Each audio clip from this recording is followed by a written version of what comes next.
tell me like how do you see a record label run in your eyes? Hmm. I mean, with Sub Pop, it was like having this like immense like cheerleading section. You know, Mm, like they were just constantly cheering me on. They had a person for every single aspect, you know, the art, the social media, the publishing, the artwork for the vinyl. You know, like every single department had its own person with like such strengths in that area.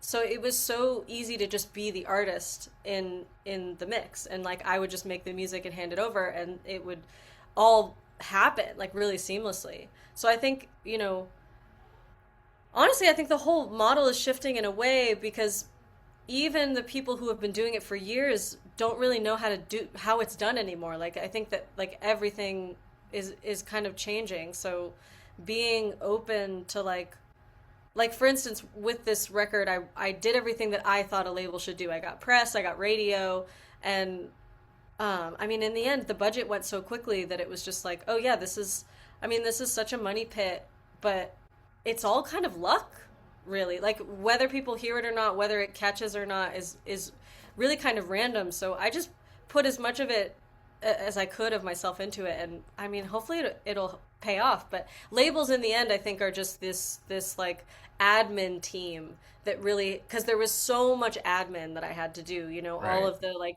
paperwork and the planning and like, you know, figuring out the release dates and like kind of doing all of that, which is also optional. You don't have to do singles. You don't have to do like, you know, a rollout, so to speak. Like you can just put it out.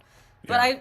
I wanted to kind of play label just to see how that felt. And it felt pretty good, but it also felt like I could skip a lot of the steps next time. It did feel like I kind of just, you know, could even simplify it even more and it would still be okay.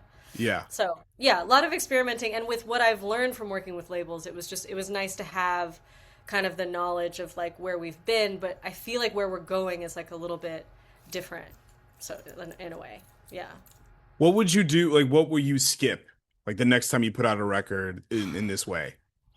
I mean, I ended up doing radio in the UK, which was cool, but I don't have any plans to go over there. So I think it would have been more beneficial if I had like a tour planned.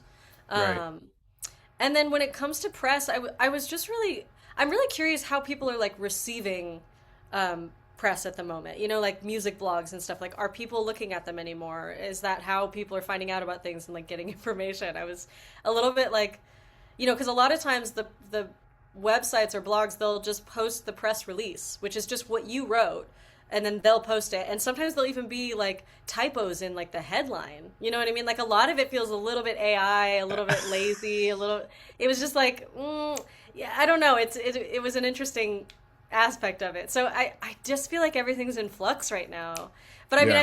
I think that press is still something that's worthwhile. I think, you know, especially if people have written about you before, chances are they'll write about you again. And the role of press is to just kind of alert everyone that something is coming so that Yeah. they can, you know, include it if they want to. Yeah.